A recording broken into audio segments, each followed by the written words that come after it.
ನಮಸ್ಕಾರ. Welcome to ವಿ3 Vastu and astrology. ಈ ಸೂರ್ಯಗ್ರಹಣ 2025 ಸೆಪ್ಟೆಂಬರ್ ತಿಂಗಳು ಬರೋ ಭಾನುವಾರ ಆಗ್ತಾ ಇದೆ ಅಂತ ಹಿಂದಿನ ವಿಡಿಯೋದಲ್ಲಿ ಫುಲ್ ಡೀಟೇಲ್ ಆಗಿ ಹೇಳಿದ್ವಿ. ಯಾವ ಥರ ಇರಬೇಕು, ಏನೇನು ಮಾಡಬೇಕು ಅಂತ ಹೇಳಿದ್ವಿ. ಆ ವಿಡಿಯೋ ಯಾರು ನೋಡಿದ್ರೆ ಫಸ್ಟ್ ಅದು ವಿಡಿಯೋ ನೋಡ್ಕೊಳ್ಳಿ, ಸ್ವಲ್ಪ ಯೂಸ್ಫುಲ್ ಆಗುತ್ತೆ. ಹೀಗೆ ಈ ಸೂರ್ಯಗ್ರಹಣ 2025 ಸೆಪ್ಟೆಂಬರ್ 21ನೇ ತಾರೀಕಿಗೆ ಆಗೋದಕ್ಕಾಗಿ ಏನೇನು ಎಫೆಕ್ಟ್ ಫಲ ಏನಿರುತ್ತೆ ಒಂದೊಂದು ರಾಶಿಗಿಂತ ನಾ ಈ ವಿಡಿಯೋನಲ್ಲಿ ನೋಡುವ. ಧನು ರಾಶಿ. ಈ ಧನು ರಾಶಿಗೆ 10ನೇ ಮನೆಯಲ್ಲಿ ಈ ಸೋಲಾರ್ ಎಕ್ಲಿಪ್ಸ್ ಅಂದ್ರೆ ಸೂರ್ಯಗ್ರಹಣ ನಡೀತಾ ಇರೋದು ವಿಷಯ. ಸೊ 10ನೇ ಮನೆ ವಿಷಯದ ಏನಾನ ತೊಂದರೆ ಬರುತ್ತೆ, ಏನು ಇಂಪ್ಯಾಕ್ಟ್ ಬರ್ತಂದ್ರೆ 10ನೇ ಮನೆ ಅಂದ್ರೆ ಕರ್ಮಸ್ಥಾನ. ಕರ್ಮ ಅಂದ್ರೆ ಪ್ರೊಫೆಷನ್, ಯಾವ ಕೆಲಸ ಕಾರ್ಯ ಮಾಡ್ತೀವೋ ಅದು. ಆಮೇಲೆ ನಮಗೊಂದು ಪಬ್ಲಿಕ್ ಸ್ಟ್ಯಾಟಸ್, ಇದೆಲ್ಲ ಹೇಳೋದು 10ನೇ ಮನೆ. ಸೊ ಈ ಟೈಮಲ್ಲಿ ಏನಾಗ್ತಂದ್ರೆ ಆಮೇಲೆ 10ನೇ ಮನೆ ಇನ್ನೊಂದು ಅತ್ತೆ ಸೊಸೆ. ಇವಾಗ ಲೇಡೀಸ್ ಆದ್ರೆ ಅತ್ತೆ, mother in law.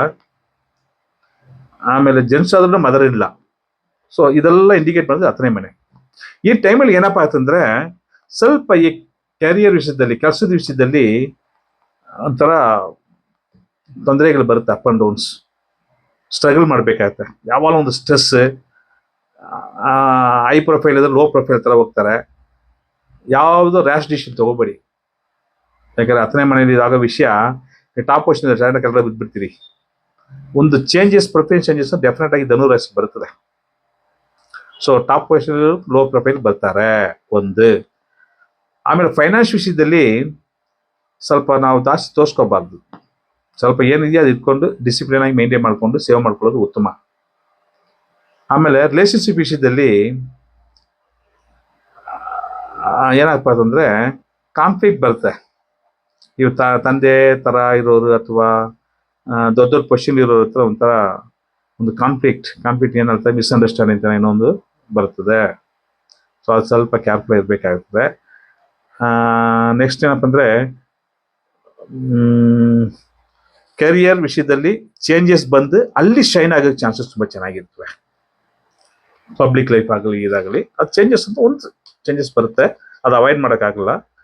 Profession engine already ಹೇಳಿದ್ದೀನಿ. ಸೊ ಆಮೇಲೆ ಸ್ಟೇ ಹಂಬಲ್ ಅಂಡ್ ವೈಸ್ ಹೇಳ್ತೀವಿ. ಸ್ವಲ್ಪ ಯಾವ ವಿಷಯದಲ್ಲಿ ಸಿಂಪಲ್ ಆಗಿರ್ಬೇಕು, ಅಲರ್ಟ್ ಇರ್ಬೇಕು. ನಮ್ದು ಮೈಂಡ್ ಯೂಸ್ ಮಾಡ್ಕೋಬೇಕು. ಸೊ ಖುಷಿ ಇರ್ಬೇಕು, ಎಲ್ಲ ವಿಷಯದ ಹುಷಾರ ಇರ್ಬೇಕು. ಹೆಲ್ತ್ ವಿಷಯದ ಏನಪ್ಪ ಅಂದ್ರೆ ಏನ್ ಹೇಳ್ತೀವಿ, ಮಂಡಿ ನೋವು, ಆಮೇಲೆ ಮೂಳೆ ಸಂಬಂಧಪಟ್ಟ ವಿಷಯದಲ್ಲಿ ತೊಂದರೆ ಸ್ವಲ್ಪ ಬರ್ತದೆ. ಸ್ವಲ್ಪ ಅದಕ್ಕೆ ಏನ್ ಮಾಡ್ಬೇಕಂದ್ರೆ ಸ್ವಲ್ಪ ಯೋಗ ಅಂತ ವಿಷಯ ಮಾಡ್ಬೇಕು. ಈ ಇನ್ವೆಸ್ಟ್ಮೆಂಟ್ ಮಾತ್ರ ಸ್ವಲ್ಪ ಹುಷಾರಿರಿ ಸರ್. ಅದು ಒಂದು ಪಾಯಿಂಟ್ ನಾವು ಹೇಳಕ್ಕೆ ತುಂಬಾ ಇಷ್ಟಪಡ್ತೀವಿ. ಅದೇ ಬಿಟ್ರೆ ಎಸ್, ಮ್ಯಾನೇಜ್ ಮಾಡ್ಕೊಂಡು ಹೋಗ್ಬೋದು. ಯಾಕಂದ್ರೆ ಓನ್ಲಿ ಕೆರಿಯರ್ ನೀವು ಮೇಂಟೈನ್ ಮಾಡಿ ಬರೀ ಎಲ್ಲ ಸರಿ ಹೋಗ್ಬಿಡುತ್ತೆ. ನೆಕ್ಸ್ಟ್ ರಾಶಿ ಏನಪ್ಪ ಅಂದ್ರೆ ಮಕರ ರಾಶಿ. ಈ ಮಕರ ರಾಶಿ ಏನಾಗ್ತಂದ್ರೆ ಇದು 9ನೇ ರಾಶಿನಲ್ಲಿ ಅಂದ್ರೆ ಕನ್ಯಾ ರಾಶಿನಲ್ಲಿ ನಡೆಯೋದು, ಸೂರ್ಯಗ್ರಹಣ ನಡೀತಾ ಇರೋದು. 9ನೇ ಮನೆ ಏನಾಗ್ತಂದ್ರೆ ಒಬ್ಬೊಬ್ಬರ ಮೇಲೆ ನಂಬಿಕೆ ನಾವು ಇಟ್ಟಿರ್ತೀವಿ. ಆಮೇಲೆ ಲಾಂಗ್ ಟ್ರಾವೆಲ್, ಎಲ್ಲ ಟ್ರಾವೆಲ್ ಮಾಡೋಣ ಹಂಗೆ ಹಿಂಗೆ ಅಂತ ಅನಿಸ್ತೀವಿ. ಆಮೇಲೆ ಹೈಯರ್ ಎಜುಕೇಶನ್ ಓದ್ಬೇಕು. ಆಮೇಲೆ ಪ್ರಾಪರ್ ಎಥಿಕ್ಸ್, ಡಿಸಿಪ್ಲಿನ್, ಆಮೇಲೆ ಸ್ಪಿರಿಚುವಾಲಿಟಿ, ಇದೆಲ್ಲ ನಾವು ಹೇಳ್ತಾ ವಿಷಯ 9ನೇ ಮನೆ ವಿಷಯ. ಏನಾಗ್ತದೆ ಅಂದ್ರೆ ಯಾರೋ ಸ್ವಲ್ಪ ಹೈಯರ್ ಸ್ಟಡೀಸ್ ವೇಟ್ ಮಾಡ್ತಾ ಇದ್ದಾರೆ ನೋಡಿ ಅವ್ರಿಗೆ, ಆಮೇಲೆ ಫಾರಿನ್ ಆಪರ್ಚುನಿಟಿ, ಎಲ್ಲಿಗೆ ಏದಾದ್ರು ಬೇರೆ ಕಂಟ್ರಿಗೆ ಹೋಗ್ಬೇಕಂತ ಕಾಯ್ತಾ ಇದ್ದಾರೋ ಅವ್ರಿಗೆಲ್ಲ ಸ್ವಲ್ಪ ಅಡ್ವೈಸ್ ಬೇಕಾಗುತ್ತೆ. ಅವ್ರಿಗೆ ಪ್ರಾಪರ್ ಅಡ್ವೈಸ್ ಸಿಕ್ಕೋದಿಲ್ಲ. ಹಿಂಗ್ ಮಾಡ್ಬೇಕು, ಏನ್ ಮಾಡ್ಬೇಕಂತ ಏನೋ ಒಂದು ಮಾಡೋಕೆ ಸಿಕ್ಕಾಗೋ ಚಾನ್ಸಸ್ ಇದೆಯೇ. ಲೀಗಲ್ ವಿಷಯದಲ್ಲಿ, ಡಾಕ್ಯುಮೆಂಟೇಶನ್ ವಿಷಯದಲ್ಲಿ ಸ್ವಲ್ಪ ದುಡ್ಡು ಕೇಳ್ಕೋಬೇಕಾಗ್ತದೆ. ಆಮೇಲೆ ಈ 9ನೇ ಮನೆ ಅನ್ನೋದು ಏನಪ್ಪ ಅಂದ್ರೆ ಯಾರೋ ಒಬ್ರು ಗುರು ಇರ್ತಾರೆ, ಆಮೇಲೆ ಇನ್ಲಾಸ್ ಇರ್ತಾರೆ ನೋಡಿ, ಅವ್ರ ಜೊತೆಲ್ಲ ಸ್ವಲ್ಪ ತೊಂದರೆಗಳು ಬರ್ಬೋದು, ಡಿಫ್ರೆನ್ಸ್ ಆಫ್ ಒಪಿನಿಯನ್ ಬರ್ಬೋದು. ಅದು ಒಂದು ಪಾಯಿಂಟ್ ನೋಡ್ಕೊಳ್ಳೋ ಮಾಡೋ ವಿಷಯ. ಸೊ ಅದೊಂದು ಐತೆ. ಎರಡನೇ ವಿಷಯ ಕ್ಯಾರಿಯರ್ ಅಪರ್ಚುನಿಟಿ ಅಂದ್ರೆ ಈ ಲಾ ಆಮೇಲೆ ಫಾರಿನ್ ರಿಲೇಟೆಡ್ ವಿಷಯಕ್ಕೆ ಪಾಸಿಟಿವ್ ವರ್ಕೌಟ್ ಆಗ್ತವೆ. ಆಮೇಲೆ ಬೆನ್ನೋವು ಮತ್ತೆ ಲಿವರ್ ವಿಷಯದಲ್ಲಿ ಸ್ವಲ್ಪ ತೊಂದರೆ ಬರುತ್ತೆ. ಸೊ ಅದಕ್ಕೆ ಏನಂದ್ರೆ ಬೆಳಿಗ್ಗೆ ವಾಕಿಂಗ್ ಮಾಡಬೇಕು, ರೈಸಿಂಗ್ ಸನ್ನಲ್ಲಿ ಮಾಡಬೇಕು. ಈವ್ನಿಂಗ್ ಅಂದ್ರೆ ಬೆಳಿಗ್ಗೆ ವಾಕ್ ಮಾಡಿ. ಸ್ವಲ್ಪ ಫುಡ್ ಎಲ್ಲ ಸ್ವಲ್ಪ ಲೈಟಾಗಿ ತಗೋಬೇಕಾಗ್ತವೆ. ಆಮೇಲೆ ಫೈನಾನ್ಷಿಯಲ್ ವಿಷಯದಲ್ಲಿ ಸ್ವಲ್ಪ ನೀವು ಯೋಚನೆ ಮಾಡಿ ಎಲ್ಲ ವಿಷಯ ಮಾಡಬೇಕು. ಲಕ್ಸುರಿ ವಿಷಯ ಮಾಡೋಕ್ಕೆ ಹೋಗಬೇಡಿ. ಇದೇ ಮಾಡಿಕೊಂಡ್ರೆ ಇದು ಇಂಥ ಎಫೆಕ್ಟ್ನ ಸ್ವಲ್ಪ ನಾವು ಮ್ಯಾನೇಜ್ ಮಾಡಿಕೊಂಡು ಹೋಗ್ಬೋದು ಈ ರಾಶಿನವರು. ನೆಕ್ಸ್ಟ್ ರಾಶಿ ಯಾವುದಪ್ಪ ಅಂದರೆ ಈ ಕುಂಭರಾಶಿ. ಈ ಕುಂಭರಾಶಿಗೆ ಏನಾಗುತ್ತೆ, 8ನೇ ಮನೆಯಲ್ಲಿ ಈ ವಿಷಯ, ಈ ಸೂರ್ಯಗ್ರಹಣ ನಡೀತಾ ಇದೆಯಾ. ಅದೇನಾಗುತ್ತೆ ಅಂದರೆ 8ನೇ ಮನೆ ಅಂದರೆ ಒಂಥರ ಚೇಂಜಸ್. ನಮ್ಗೆ ಹಿಡನ್ ಮ್ಯಾಟರ್ಸ್ ಇರ್ತೀವಿ, ಮರೆಮುಖವಾಗಿ ಏನೋ ಒಂಥರ ಬ್ಯಾಕ್ ಸೈಡ್ ಹೋಗ್ತಿರ್ತಲ್ವ, ಅದು ಈ ಫೈನಾನ್ಸ್, ಆಮೇಲೆ ಇವನ್ ಹೆಲ್ತ್ ವಿಷಯದಲ್ಲಿ ತೊಂದರೆ ಬರ್ತದೆ. ಪರ್ಮನೆಂಟ್ ಕಾಯಿಲೆಗಳು ಇರ್ತವೆ, ಅದೆಲ್ಲ 8ನೇ ಮನೆ ಇಂಡಿಕೇಟ್ ಮಾಡುತ್ತೆ. ಸೊ ಆ ವಿಷಯದ ಏನಂದ್ರೆ, ಪ್ರೊಫೆಷ್ನಲಿ ನೀವು ಎಷ್ಟೇ ಕೆಲಸ ಮಾಡಿದ್ರೆ ಅದೆಲ್ಲ ಇವಾಗ ಸ್ವಲ್ಪ ಒಳ್ಳೆ ಲೈಟಿಗೆ ಬರುತ್ತೆ.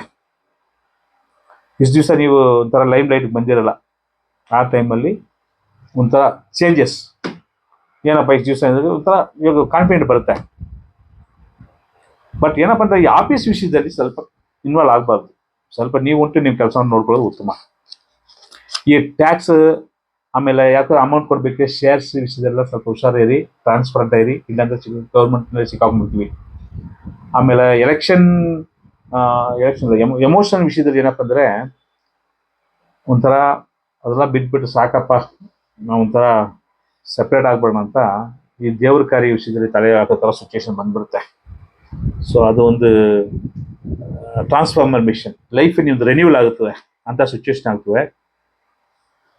ಪ್ರೊಫೆಷ್ನಲಿ ಎಂಡಿಂಗ್ ಇದ್ರೆ ಏನಪ್ಪ ಅಂದರೆ ಸಾಕಪ್ಪ, ನಾ ಮಾಡ್ತಾ ಇದ್ದ ಕೆಲಸ ಇದು ಎಂಡ್ ಮಾಡಿಬಿಟ್ಟು ಬೇರೆ ಕೆಲಸ ಮಾಡೋಣ, ಇಲ್ಲ ಏನೋ ಒಂದು ಹೊಸ ಶುರು ಮಾಡೋಣ ಅಂತ, ಈ ಪ್ರೊಫೆಷನ್ ಬೇಡ ಅಂತ ಹೊಸ ಪ್ರೊಫೆಷನ್ ಶುರು ಮಾಡ್ತೀರಾ. ಇಷ್ಟು ದಿವಸ ನೀವೇ ಕನ್ಸ್ಟ್ರಕ್ಷನ್ ಮಾಡಿದರೆ ಸಾಕಪ್ಪ, ಕನ್ಸ್ಟ್ರಕ್ಷನ್ ಡೆವಲಪ್ಮೆಂಟ್ ಹೋಗ್ತೀರಾ. ಡೆವಲಪ್ಮೆಂಟ್ ಮಾಡೋದು ಅದು ಬೇಡ ಮಾಡೋದು ಏನು ಮಾಡ್ತಾರೆ, ಅವ್ರನ್ನ ಬಿಟ್ಬಿಟ್ಟು ಸಾಕಪ್ಪ ನಾನು ದುಡ್ಡು ಇಟ್ಕೊಂಡು ಬಡ್ಡಿ ಕೊಟ್ಕೊಂಡು ಎಲ್ಲೇ ಇನ್ವೆಸ್ಟ್ ಮಾಡ್ಕೊಂಡು ಸುವಾಗಿ ಕೂತ್ಕೊಳ್ತೀನಿ ಮಾಡ್ತೀರಾ, ಇಲ್ಲ ಬಾಡಿಗೆ ಮಾಡಿ ಅಂಥ ವಿಷಯಗಳು ಸ್ವಲ್ಪ ಚೇಂಜಸ್ ಆಗೋಕ್ಕೆ ಕುಂಭರಾಶಿನವ್ರಿಗೆ ಆಗುತ್ತವೆ.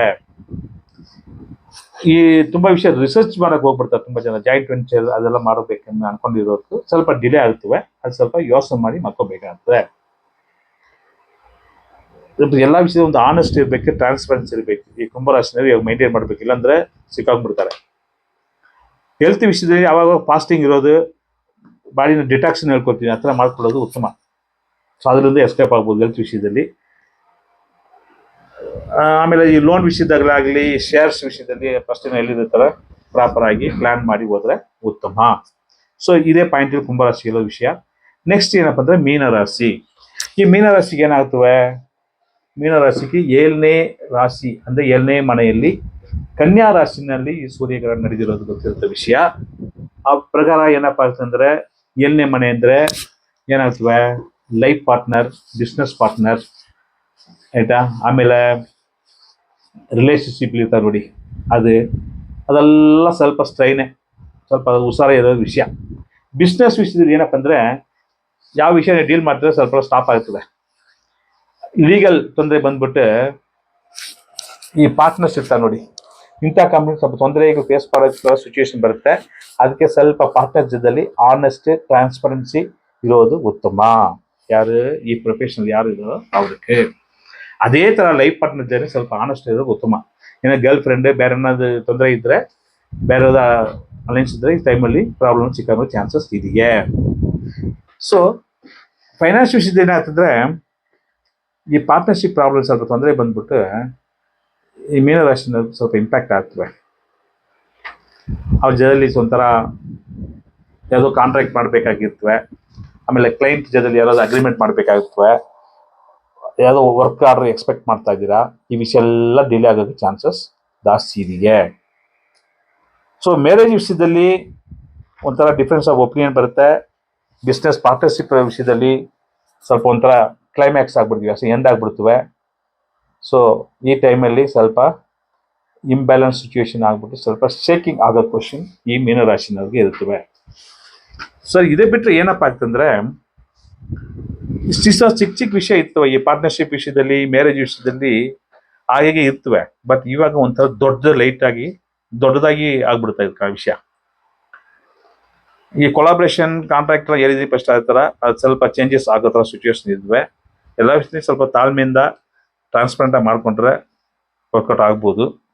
ಸೊ ನಿಮ್ಮ ಲವ್ ಯಾರಾದ್ರೂ ವಿಷಯದಲ್ಲಿ ಇದ್ರೆ ಅವ್ರು ನಿಮ್ಗೆ ಟೆಸ್ಟ್ ಮಾಡ್ತಾರೆ, ರಿಯಲ್ ಲವ್ ಇದಾರ ರೀಲ್ ಲವ್ ಇದಾರಂತ. ಅದೊಂದು ಪಾಯಿಂಟ್ ನೋಡ್ಕೋಬೇಕು. ಹೆಲ್ತ್ ವಿಷಯದಲ್ಲಿ ಅವಾಗ ನೀರು ಕುಡಿಬೇಕಾಗತ್ತೆ, ಜಾಸ್ತಿ ನೀರು ಕುಡಿಬೇಕಾಗತ್ತೆ. ಒಳ್ಳೆ ನೀರು, ಆಮೇಲೆ ನಿಮ್ಗೆ ಬೇರೆನ ಕುಡಿಯೋಕೆ ಹೇಳೋಕ್ಕಾಗಲ್ಲ. ಸೊ ಅದು ಒಂದು. ಆಮೇಲೆ ಶೇರ್ಡ್ ರಿಸೋರ್ಸ್ ಇರ್ತಾರೆ ನೋಡಿ ಸರ್, ಯಾವುದೋ ಅಂದರೆ ಇವಾಗ ಯಾವುದೋ ಒಂದು ಪಾರ್ಟ್ನರ್ಶಿಪ್ಪಲ್ಲಿ ಮ್ಯಾನ್ ಪವರ್ ಶೇರಿಂಗ್ ಏನೋ ಮಾಡ್ತೀವಿ ನೋಡಿ, ಆ ವಿಷಯ ಸ್ವಲ್ಪ ಪ್ರಾಪರ್ ಹ್ಯಾಂಡಲ್ ಮಾಡಬೇಕಾಗತ್ತೆ. ಇಲ್ಲಾಂದ್ರೆ ಅಲ್ಲಿ ಸ್ವಲ್ಪ ಪ್ರಾಬ್ಲಮ್ ಬರೋ ಚಾನ್ಸಸ್ ಇರ್ತವೆ. ಅದೇ ಬಿಟ್ಟರೆ ಮೀನರಾಶಿನವ್ರಿಗೆ ಆಲ್ರೆಡಿ 7.5 ನಡೀತಾ ಇದೆಯೇ, ಸ್ವಲ್ಪ ಹೆಲ್ತ್ ವಿಷಯದಲ್ಲಿ ಕೇರ್ ಮಾಡ್ಕೊಳ್ಳಿ. ಸೊ ಪ್ರಾಪರ್ ಮೆಥಡ್ ನಾವು 7.5 ಸಪ್ರೇಟ್ ವಿಡಿಯೋಸ್ ಹಾಕಿರ್ಬೇಕು, ಅದು ನೋಡೋಣ, ಇಲ್ಲ ಫ್ಯೂಚರ್ ನೋಡುವ. ಬಟ್ ಸದ್ಯಕ್ಕೆ ಇವಾಗ ಸೂರ್ಯಗ್ರಹಣ related matters most of highlighted points ಕೊಟ್ಟಿದ್ದೀವಿ. ಇನ್ನೂ ನೀವು ಡೀಟೇಲ್ ಬೇಕಾದ್ರೆ ಆಸ್ಟ್ರಾಲಜಿ ನಿಯರ್ ಬೈ ಯಾರಿದ್ದಾರೋ, ಹತ್ರ ಯಾರಿದ್ದಾರೋ ಅವ್ರ ಹತ್ರ ಕನ್ಸಲ್ಟ್ ಮಾಡಿ, ಇಲ್ಲ ಬೇಕಾದ್ರೆ ನಮ್ಮ ಹತ್ರ ನೀವು ಫೋನ್ ಮಾಡಿ ಮಾತಾಡ್ಬೋದು. ಒಂದು ರಿಕ್ವೆಸ್ಟ್ ಅಂದರೆ, ಫಸ್ಟ್ ಟೈಮ್ ನಮ್ಮ ವಿಡಿಯೋ ನೋಡ್ತೀವಿ ಅಂದರೆ ಸಬ್ಸ್ಕ್ರೈಬ್ ಮಾಡಿ ಸರ್, ಲೈಕ್ ಮಾಡಿ, ಕಮೆಂಟ್ ಮಾಡಿ, ಏನು ತೊಂದರೆ ಅಂತ. ಯಾಕೆ ಇದು ಸ್ವಲ್ಪ ನಮ್ಗೂ ತುಂಬ ತಪ್ಪುಗಳು ನಾವು ಮಾಡ್ಬೋದಲ್ವಾ, ಅದು ಸ್ವಲ್ಪ ಇಂಪ್ರೂವ್ ಮಾಡ್ಕೊಳ್ಳೋ ಸಿಚುವೇಶನ್ ಇರ್ತವೆ. ಮಾಡುವ, ಕಮೆಂಟ್ ಮಾಡಿ. Thank you. ಇದು ಮೋಸ್ಟ್ ಇನ್ಫಾರ್ಮೇಷನ್ ಹೇಳಿ ನಮಸ್ಕಾರ ಹೇಳಿ ವಿಡಿಯೋ ಮುಗಿಸ್ತಾ ಇದ್ದೀವಿ. ನಮಸ್ಕಾರ.